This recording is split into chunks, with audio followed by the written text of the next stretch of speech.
Welcome to the J.D. Levy & Associates Calibration Point Podcast.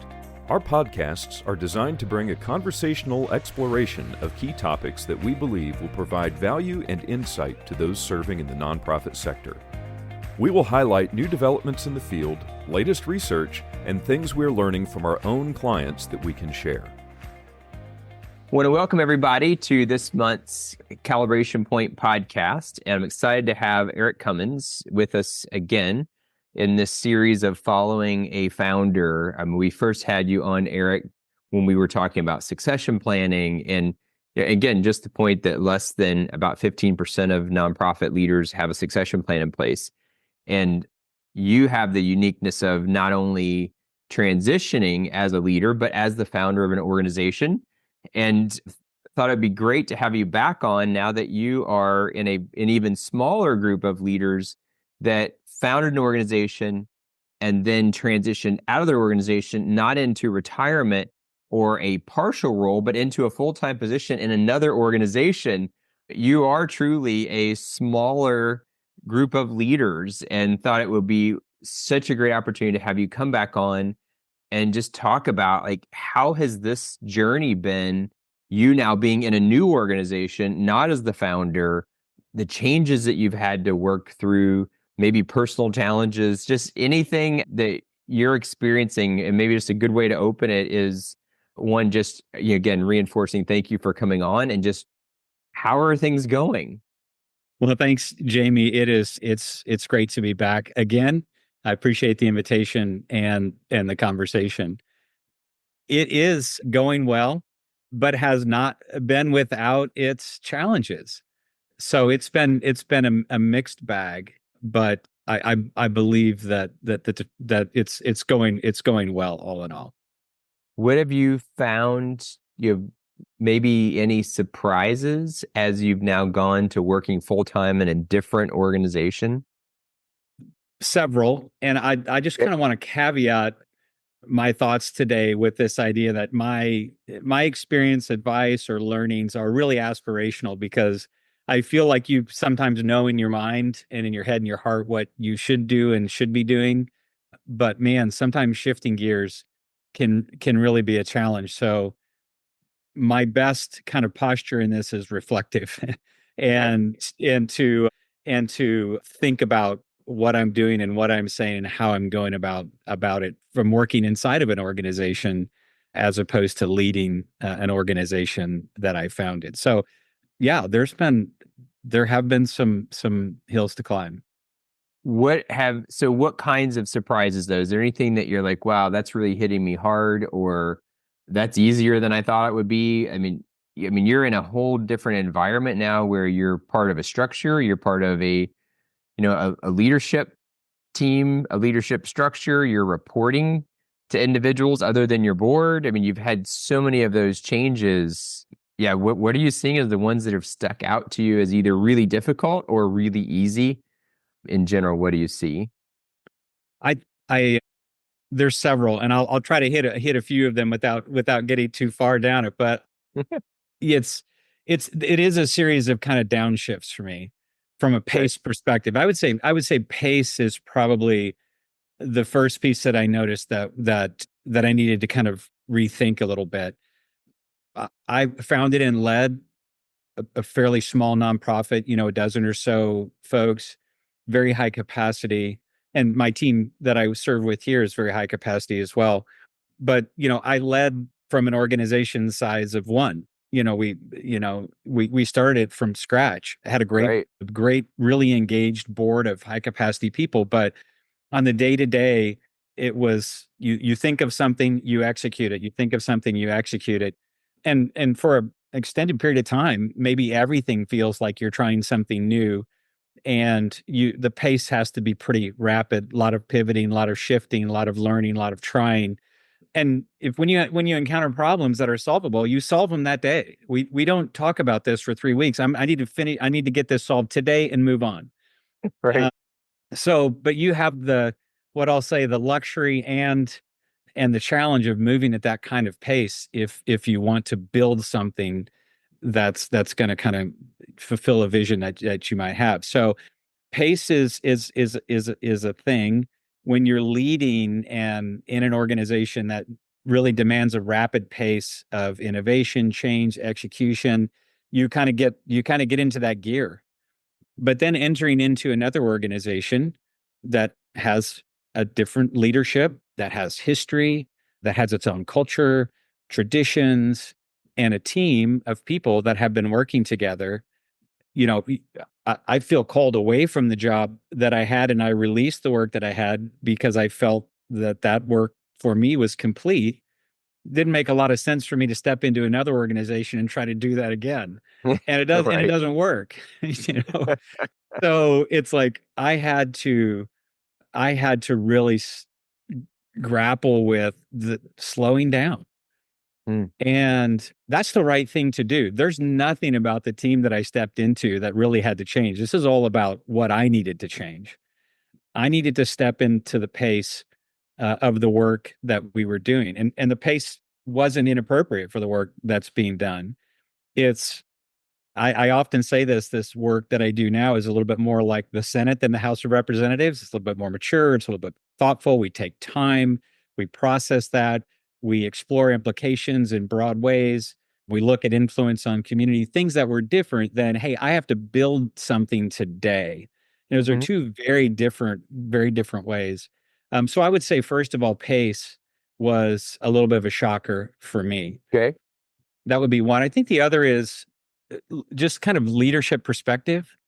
This organization has a terrific leader and a really great leadership team who bring with them many years of culture and experience and tradition and success, and have a pace and have an approach that's very deliberate.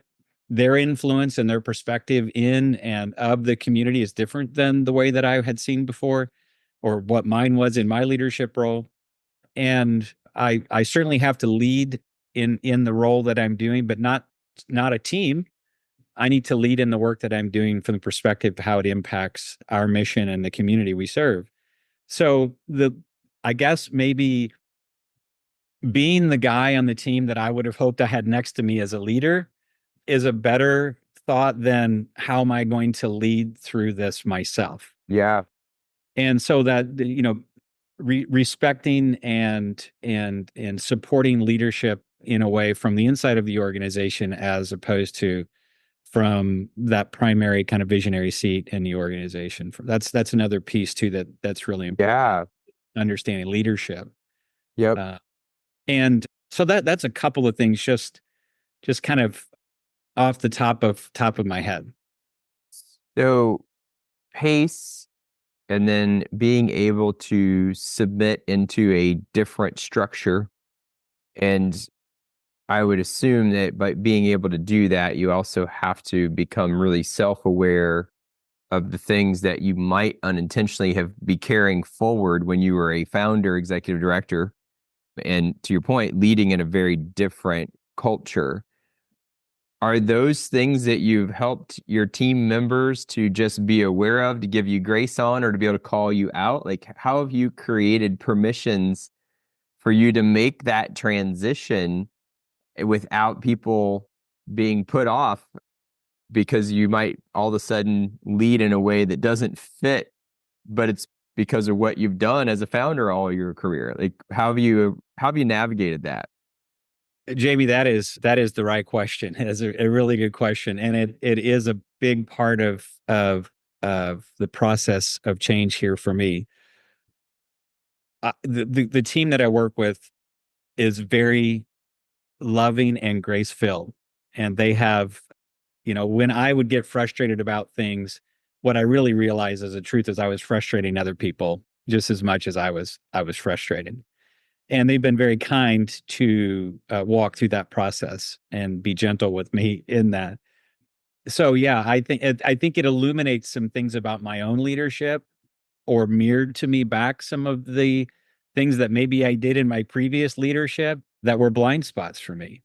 Mm. It's been an opportunity for me to look at the organization from a different perspective, and then ask myself secretly in my little thought bubble, I'm not sure you were very good at that when you were leading the other organization, and you really need to pay attention to what's going on here, and not to feel guilty or shameful about your some of the things that your leadership weaknesses were, but to understand them, identify them, and to make the changes that you need to join the pace of the work that's happening in the way that it's happening in a different organization. So it's been a reflective process.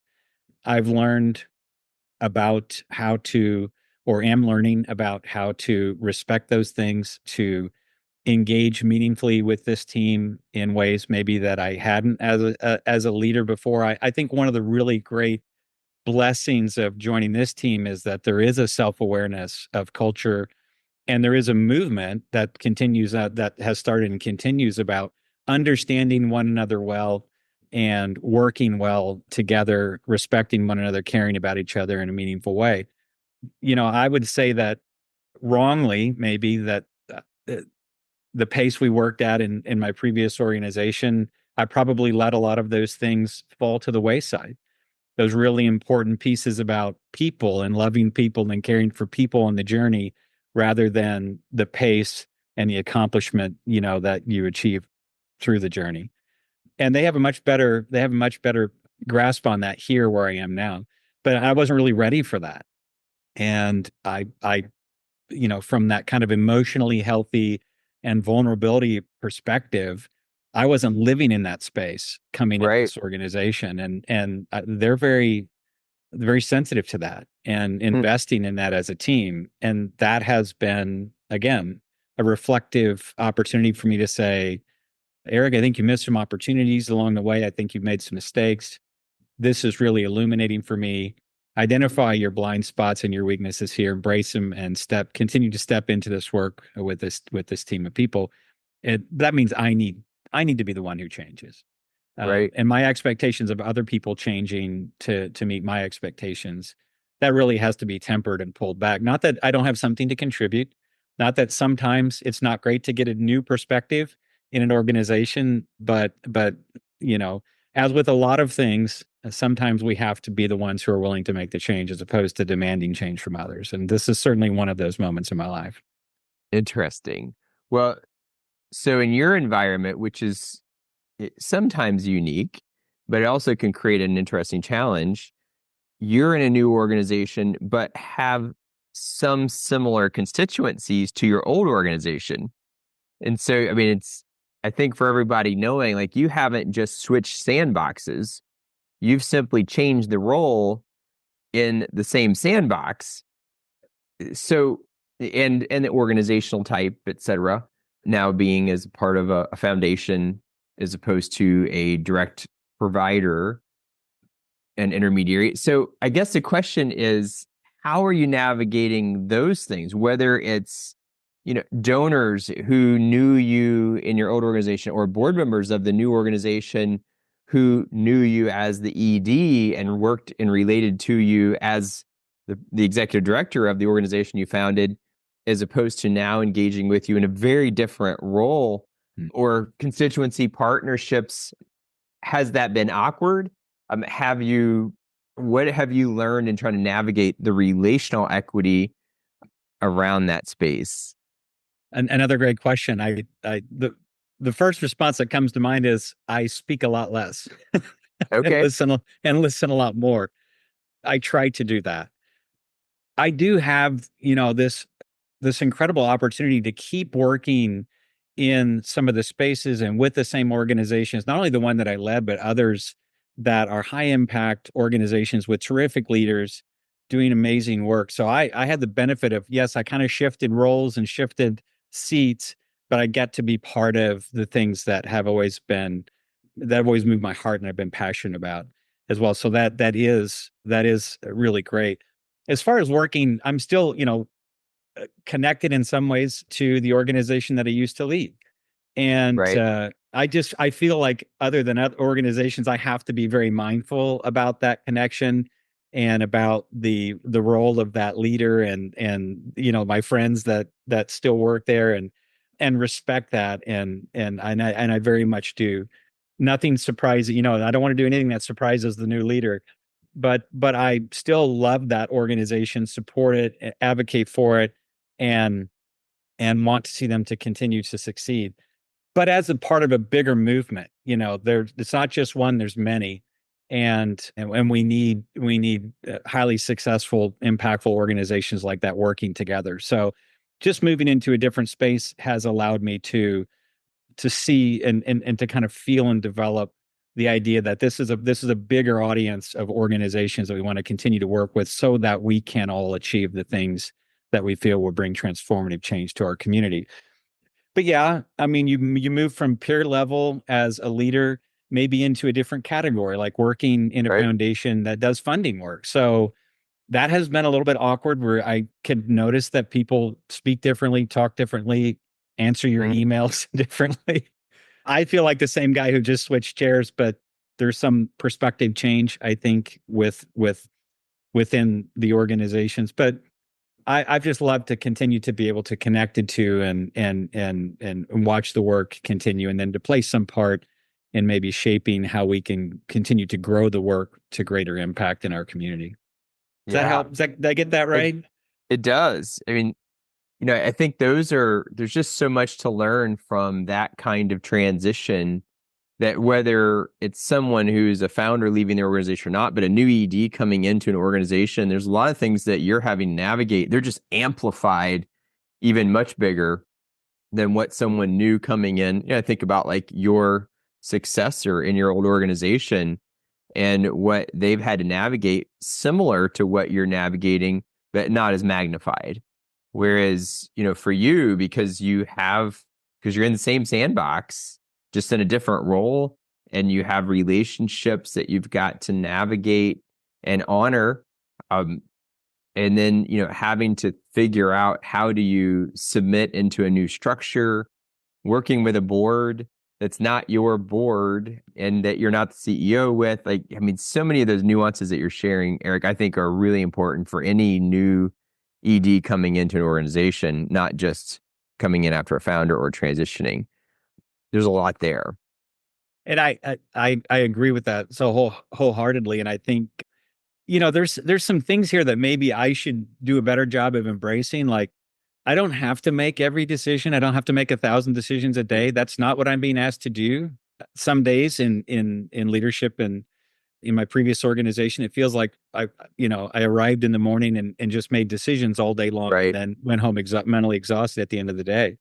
I can work on, rejoice in the fact that I don't have to make all those decisions. And I can be a little bit more focused on some very specific things, and not just in the realms of kind of like broad, general, fast moving leadership. There are benefits. And with these relationships that we've navigated as well, honestly, you have to be mindful that the things that I say don't just represent me, they represent an organization, and an organization that has a lot to, in common with and wants to invest in change in our community. It's not just me. What I'm saying represents somebody else, not just my thinking, my vision, and my perspective. I'm speaking for an organization. I've been mindful of that. But what I still seek is those true, authentic relationships with my peers and friends, because ultimately we all want to see the community thrive. We want to see the community flourish. And so just those are just some things to navigate relationally. And I think the deeper your relationships are, and the more committed and more in common you have in the work, the easier that will be. Yep. And I think, though, to that point, one thing that you're highlighting along with that is how really pensive and reflective that we have to be in really any position in the organization. Again, the beauty of what you're experiencing, it's being magnified for you because of your transition, but there are things that we should all be taking note of, because if we work in an organization anywhere, the kind of understanding of your blind spots, figuring out how do you acculturate these new relational dynamics. Those are things that a lot of us, to your point earlier, like, we just get in the transaction mode and we don't stop to actually kind of study ourselves and study the environment that we're in, and we just keep doing. And then we end up with a lot of baggage in an organization that happens because of that. Mm-hmm. Yeah, I would say that is a lesson I learned. When you step into a role that you have a good fit for, you've been invited into, you want to join into a team, you definitely want to bring your whole self, because Right. Your experience and who you are is what has really kind of put you in the place that you are. But it's not a pass on becoming part of a team. It's not a pass on it becoming part of a culture that's outside of the one that maybe formed you and it made you right for that role. You don't get a pass on that. So you have to bring your whole self, but you have to also be willing to create that new self that fits into this new experience, this new part of your work. So yeah, it's a balance of both. That's a really good perspective. Well, we really appreciate you coming back on and just sharing with us, helping us kind of follow your journey. As you're identifying, there's just so much that we need to be taking away from this, whether you're an ED or a founder transitioning, working in an organization anywhere. There's a lot of things you're having to just navigate through that I think we all do.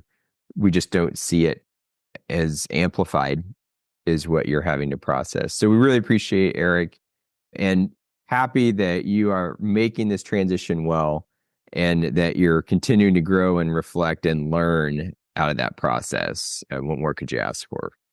Well, thank you, Jamie. And you've been a big part of that transition and assisted both organizations through transitions. And it's been great to have your support and your mentorship and guidance through that process as well. So I appreciate that, and I'm thankful for the opportunity to share.